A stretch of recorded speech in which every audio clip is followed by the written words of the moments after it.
Morning guys, welcome back. I'm Bobby Freeman and today, my friends, we're going to be paying an ode to one of my all-time favourite cars, which is the Jaguar F-Type, because it's a very sad time for Jaguar F-Types because they are, they're on their swan song. They are no more. I think all the ones that are going to be made have actually been made, and that's kind of it now, and there's going to be no more. And this makes me kind of sad because, as I said, it's probably one of my favourite cars of all time, but certainly what I think is the best looking Jaguar of all time. I think some people would say the E-Type, obviously, but okay, let's say of modern times, the best looking car, Jaguar of modern times, and specifically this generation, so the original generation, not the latest generation, because I think it's kind of one of those rare situations where the original car, in my personal opinion anyway, looked way better than the newer version of it, the regenerated version of it, because there's an old adage that says if it ain't broke, don't fix it. Well, honestly, Jaguar, it just wasn't broke, and I don't know why they fixed it. It was actually designed by a guy called Ian Calum, and now Ian, he basically designed so many lovely looking cars. He started off back in the day working for Ford, doing like steering wheels and things,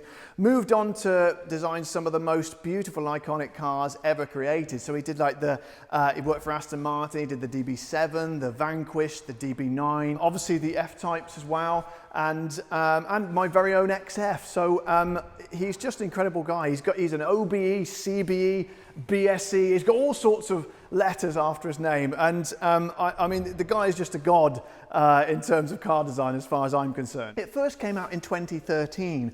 I don't see why they should have changed it at all. It's just an absolute exquisite thing of beauty, and like I said, we're going to kind of pay homage to it today. Oh, and by the way, if you like watching a sort of progressively balding man in black jacket talk about nice cars and this sort of stuff, don't forget to subscribe to my channel so you can watch lots more of it. So let's have a look around it, shall we? Just look, I mean, the sun's shining on it a little bit here. It's not fantastic, but just look at the detail and the lines on this thing. One of my favourite bits is the front grills down here, these kind of this kind of fin in the front vents there. I absolutely love that, and these fantastic sort of sleek looking headlights that come down here like this. And if we come around, this is a kind of I mean, that is the meanest, beautifulest looking angle. I absolutely love it. This one's got the black pack on it, as of lots of these here today. By the way, we're here today at a very nice little dealership called Sports and Touring, run by an even nicer man called Tim, and I suggest you go down there and buy all of his cars immediately. And as we come around the side here, just look, this one's got the 20-inch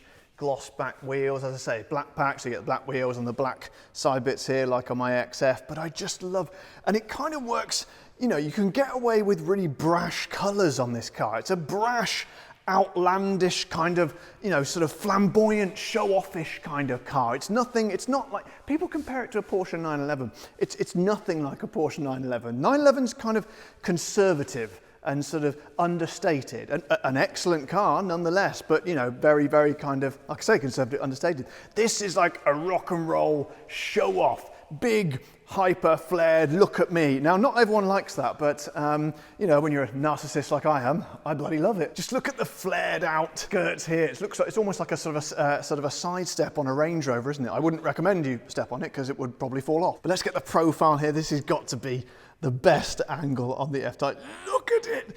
Look at it. It kind of just makes your kind of heart race, doesn't it? And I really like that. I love that about Jaguar. They're unapologetic, and they really do make your heart race. My heart is racing right now. I don't know the exact BPM, but I imagine it's, I don't know, something high. And this is another great angle, which I absolutely love. And this is probably my favorite bit of the car, actually, because for some reason, I don't know why, these little bits really get me going. This tiny bit here, by the way, sorry, we do have a man operating a machine next door, as you can probably hear.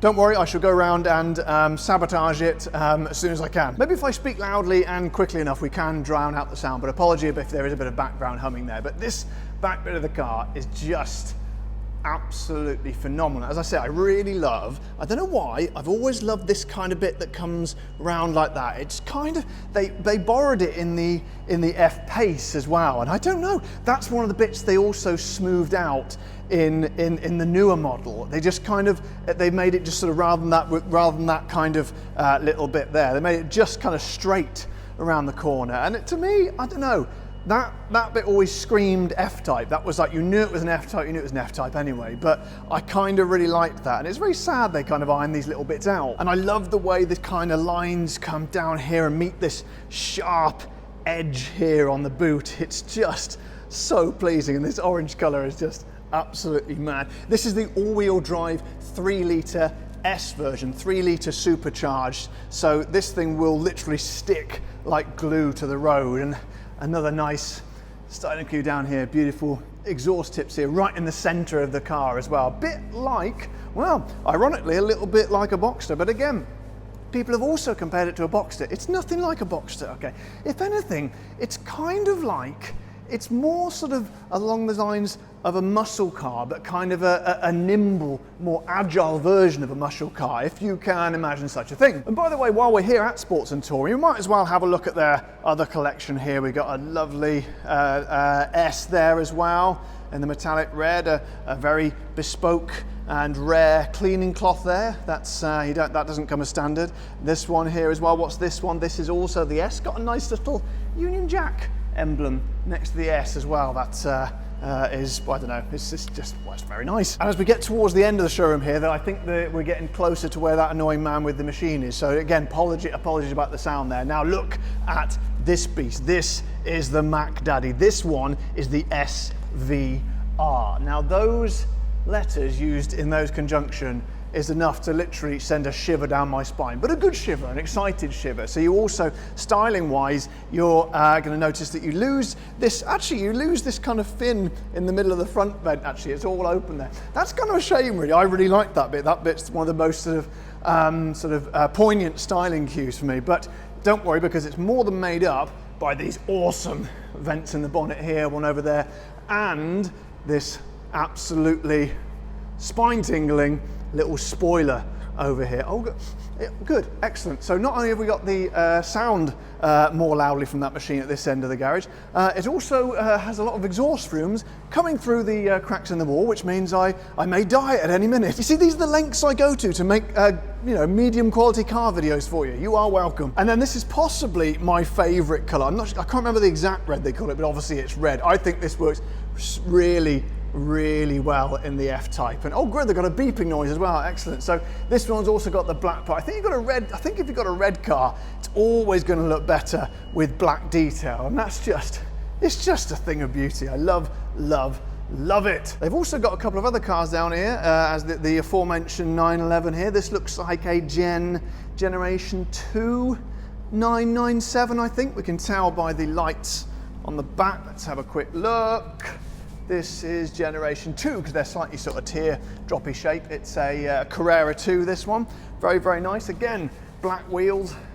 Nice white car with black wheels. That's very nice. And what have we got over here? Also an Aston Martin Vantage they've snuck in here as well. And this, which I thought was a Caterham, but is actually, only Tim reliably informed me, is a kit car, and that's his plaything. But first of all, we're going to have a quick look around the inside and just look at this. I'm never really sure why they kind of put this separator bit here, but I kind of like it. I think it's possibly for the passengers. They can kind of grab on as you're kind of throwing it into the corners. No digital cockpit on this one, because this is kind of before the time when the digital cockpits were super prevalent, but inside it just screams kind of quality, but also kind of almost a little bit scary. It's sort of almost kind of a bit kind of badass, it's set up like this is something mean and serious, and you're going to be going very fast when you drive it. And as with all Jaguars, you get the throbbing heartbeat on the starter button there. Can you see it? It's difficult to see it on the camera. Yeah, I think you can see it. Also, this looks like it's got a body coloured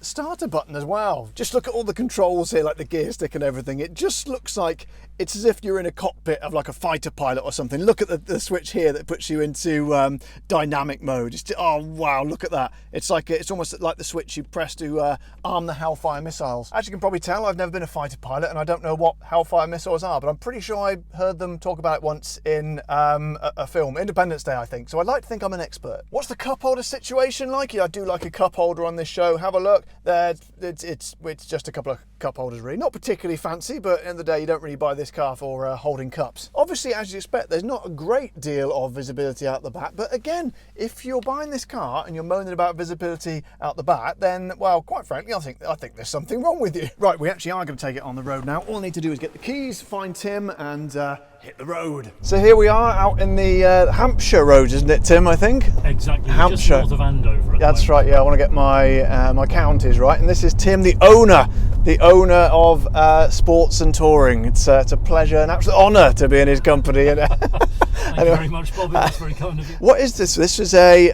V6S, I think, isn't it? Same as I was looking round in the showroom there. Very nearly. So this is the V6S, but rear-wheel drive. Ah, yes. Okay. So this is a bit more lively on the back end. A little more lively, and arguably more of a purist's. Of course, car. yeah, absolutely, yeah.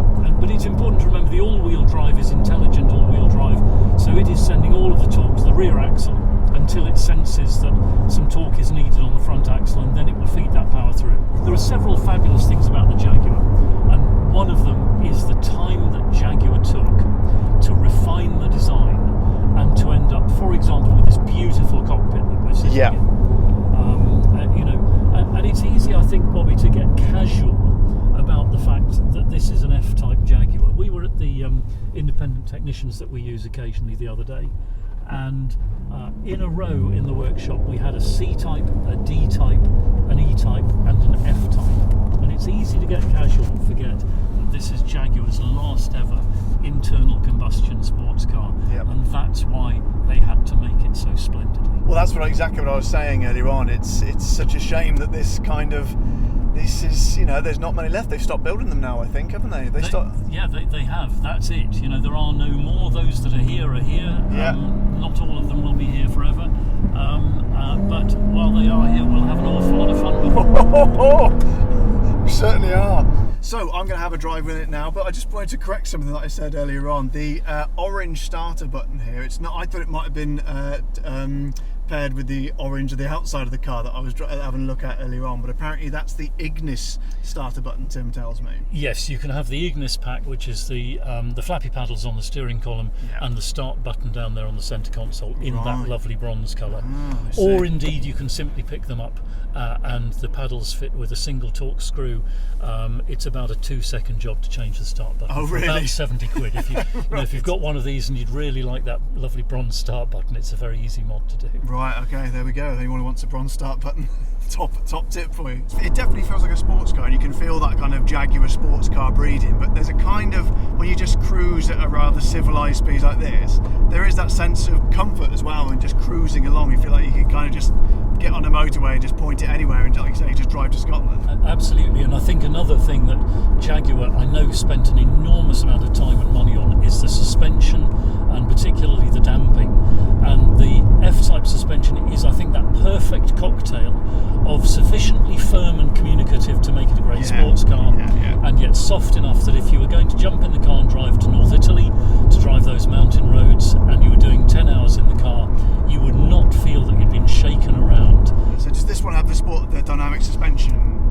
This is an S, so yes, it does. Oh, and okay. If we're in normal mode at the moment. Normal mode at the moment, yeah. Okay. And so if I flick that into dynamic mode, yeah, exactly, that will put you in dynamic mode, and that firms up the suspension, makes the throttle more responsive. Correct. And changes the mapping on the gearbox slightly. And so does it change the exhaust note? Does it make the exhaust note louder? It does open the switchable active sports exhaust valves. Yes, right, it does. Right, okay. Okay, should we try that dynamic mode then, Tim, just to see the feel, the difference in the car? So I just flick that switch there. Exactly. And then the dials will light up red, I believe. It's a bit sunny day, we can't see it very well. Yes, similar to even on my 2-litre diesel XF, they've got that where they light up all red. My son loves that. It's the most exciting thing. So I can hear, I think. Oh yes, I hope the microphone can pick that up, but it's definitely a lot louder, isn't it now? Yeah, the valves are open. We've got that straight through sound. That's lovely, isn't it? It is. And yeah, you can feel it slightly firmer in the suspension now, and I'm just going to kick down a little bit. I almost wondered why you would really need the V8, really. This has got so much poke to it when you put your foot down. And as I say, you don't feel like, like it's going to bite your head off. It's interesting, actually, how few people talk about the infotainment systems, the sound systems in F-types, particularly because they simply have the stereo turned off all the time to listen to that lovely engine note. What I was saying earlier, a lot of people kind of compare them to Porsche, to a 911 or even a Boxster sometimes, but I don't really think it's a great comparison. It feels like very much, doesn't feel like either a Boxster or a 911 to me. It's kind of its own thing. Yeah, I think that there are several key differences. The first is the size and weight of the car. Yeah. So the Porsches are smaller, noticeably smaller in the cockpit, Definitely, and heavier, and with much less luggage space. So if you want a sports car which you can go grand touring in without any trouble or have as a daily driver, I think the F-Type is a fabulous choice. The 911, for example, has got that quite large frunk, but nonetheless, every time you're putting shopping in and out, you're worried about the front of the car and so on. Yeah, exactly. Yeah. Whereas here we have a standard boot. You know, I even know people who have a couple of Labradors and they take them in their F-Type. Really? With the parcel shelf out, of course. Yeah. But you know that's how Not practical in the boot. In the boot, exactly. Really? Yeah. Just reiterate, the parcel shelf was definitely. Don't be putting your Labrador in the boot with the parcel shelf Absolutely intact. not.